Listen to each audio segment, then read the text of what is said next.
Keep dreaming, pal. It ain't happening. If you spent the next 50 years hunting down leads on collections every single day, I still think you would never run into a single near mint copy of anything on this list. And if you do, these 10 books plus a few bonuses are legendarily impossible to find in remotely high grade. Some of these I genuinely wonder if there even are any more off-the-rack conditions left of them in existence. Obviously, I could have mentioned 30s, 40s, 50s comics, but pretty much anything from there you're not going to find in near mint. So let's bring it up to about the 70s, in which you still can occasionally find near mint things, but these ain't that. We're going to get started, but don't forget about the 40,000 subscriber giveaway, in which I'm going to be buying one of you the first Spider-Gwen, Miles, or Laura Kinney. It'll be your choice. If you are the winner, it could be you. You just got to subscribe, like, and comment. Let's just dive into the list, shall we? I'm going to start us off with the most findable one on the whole list, which is hilarious when you're about to hear that it's Batman 227. Not a common one by any means. There are a few 9.8s out there. There are actually 9 existing 9.8 copies, which makes it the most common one on this entire list. Still a shockingly tough one to find from the very early 70s. This is Neil Adams taking a stab at an actual old Batman cover back in the day. This thing's a nightmare to find, but it is also revered for being one of Neil Adams' best recognized works. Black Spine's not helping anything here. Next up's going to be All-Star Western number 10. We've got another very early 70s one here. This is the first appearance of Jonah Hex. This is on the list for its incredible scarcity with the high grades. It's a notorious one because if you ever do find it, you bet your ass it's going to be mid to low grade. Just how it was. Significantly lower print count than actually several of the other titles on this list. Only 8 copies have reached the 9.8. So when you combine scarcity with the fact that it's 60 years old, yeah, this thing's going to be pretty tough to find a near mint. Just like Jonah Hex's face, this thing is never pretty. Next up, we've got Wonder Woman issue 204. This is a funky one, too, because it's the first appearance of Nubia, a notable character to us maybe more now than back then. But in the 70s, Wonder Woman had a little boost in popularity. It really didn't get kicked down until the 80s. So you'd kind of think that near mint copies would exist. No, not really. It still was a lesser printed book for DC if you compared it to all the titles at the time. Even though it's got that yellow spine, yellow is a much more forgiving color. An off-the-rack copy seems to almost not exist for this. In fact, only 6 copies have ever achieved a full-blown 9.8. There are more copies than All-Star Western 10. There are more copies than some of the others on this list, so I don't really understand completely why this has so few high-grade copies in existence. Kind of escapes me on this one, but there it is nonetheless.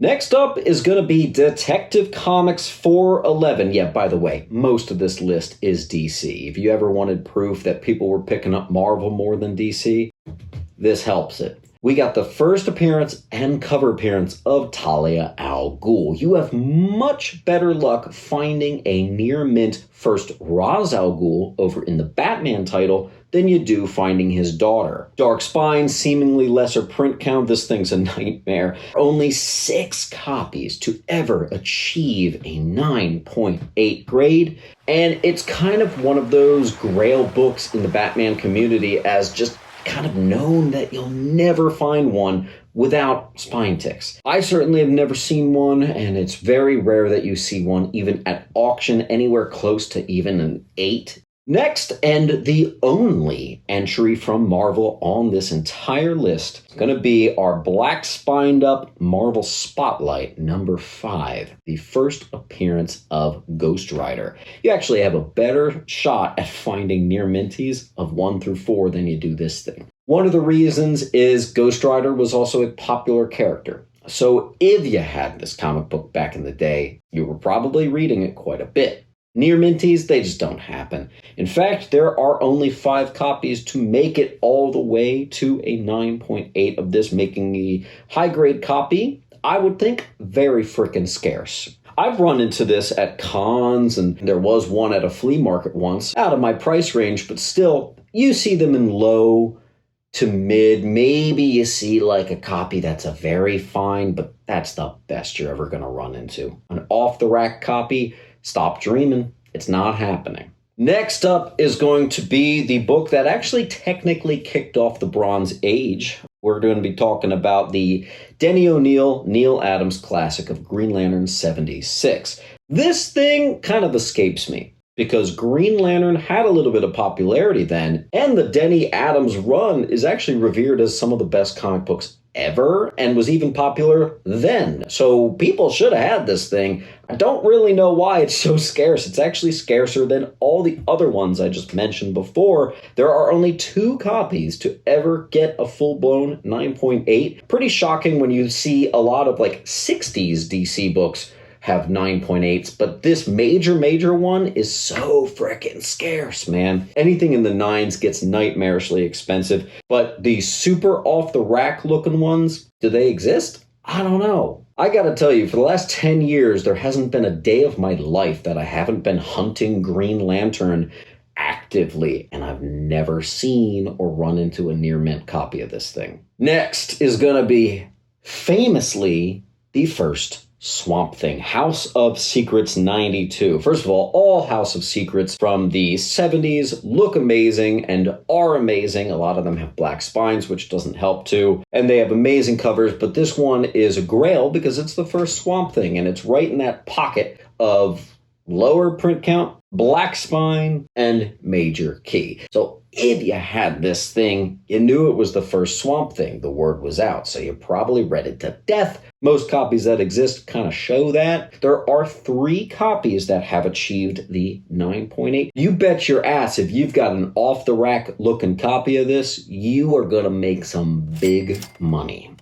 Next up, we're going to take a trip to the underground comics land. We're going to be talking about some Crumb, Spiegelman, things like that. First, Fabulous Furry Freak Brothers, Feds and Heads, #1. Now, there are a couple Fabulous Furry Freak Brother keys. This is actually the first appearance, though, in comics. So this is the one to watch out for. It's the most expensive of them all, after all. One 9.8 exists. Okay, so we're getting down there. Granted, Underground Comics had a significantly lower print run than Marvel and DC, so it kind of makes sense. Near minties, you could pretty much kiss it goodbye.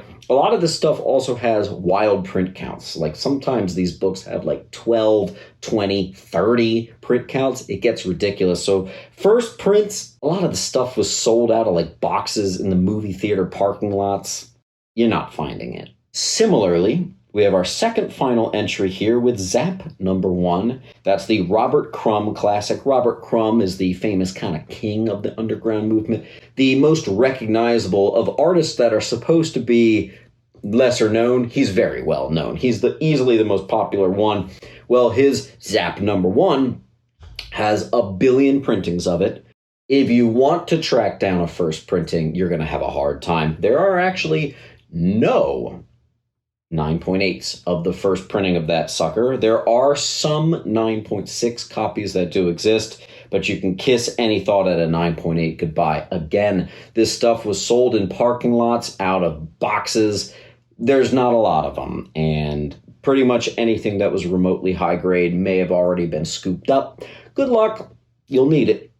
Our final entry here is so stinking ridiculous to find in high grade because it's a low print count, and it seemed like at the time probably something that would have wound up in the trash. Cerebus, the Aardvark #1. Certainly not a lot of them, and I do feel like the best copies of this were snagged up a long time ago. It's just not something you tend to run into. Maybe there's 1 or 2 left in the world that could be off the rack looking, but I kind of doubt it. This has 0 9.8s that exist of it, and only 1 9.6. For a character that has such a cult-like fan base, it is interesting how many people you think probably want this thing, but you better do some settling because even low grades of this have a pretty crazy price tag. That's the list. I'll give you a couple bonuses before we go. Werewolf by Night, 32. Very scarce to find it in near mint. I say scarce because it's not impossible. There actually are 22 9.8s that exist. We also have First Greer Grant, becomes Tigra. We got the Cat, #1. We got another Black Spine, lesser picked up, lesser printed Marvel book here. Has 18 9.8s on the census. And we've got TMNT #1. Famously, the first print had, 30,000 or was it 3,000? I can't remember. There's not many of these things, so finding a perfect copy is really hard. Interestingly, there are a decent amount of 9.8s out there, but you're probably not affording it anytime soon. Guys, what books, other than the Golden Age, is going to get filed under that pipe dream status? Just impossible condition? Let me know down below. I've got a few more I could have added to the list, but I want to see if you can find them. As always, keep on hunting. Who cares if you're not going to find near mints? Make sure to come on down to Sentiment Depot's Antiques and Collectibles, located at 238 West Delaware Ave in Pennington, New Jersey. Find so many great books for just $1 and the lowest prices on key comics around. Enjoy a huge selection of graded comics priced up to 20% lower than current fair market value. We are open from Wednesday to Sunday, closed Monday, Tuesday. You got a collection you want to sell? Bring that too. Can't wait to see you there.